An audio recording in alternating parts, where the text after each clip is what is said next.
Mr. Rumbol, what are the challenges facing turbochargers today? Paul, I think we've reached a bit of a glass ceiling. We have technology chasing materials, we have engine parameters chasing the efficiency of the turbocharger. We're at a very high level of efficiency at the moment, and I really wonder whether the skills on board can keep up with it from a maintenance point of view.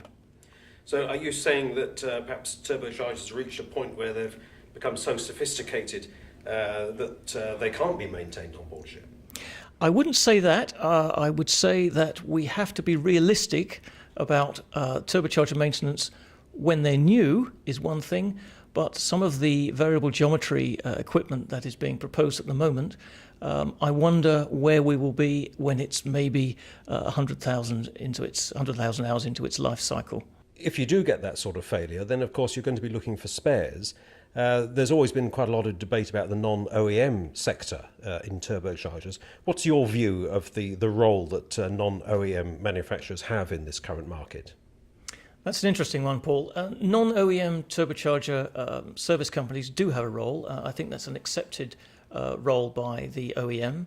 2013, 2014 saw some dramatic changes in the industry with two large companies failing.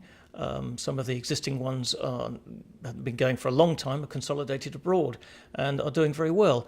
And I think their alignment with the OEMs has seen a change in approach where there is more of a partnership between OEM and non-OEM.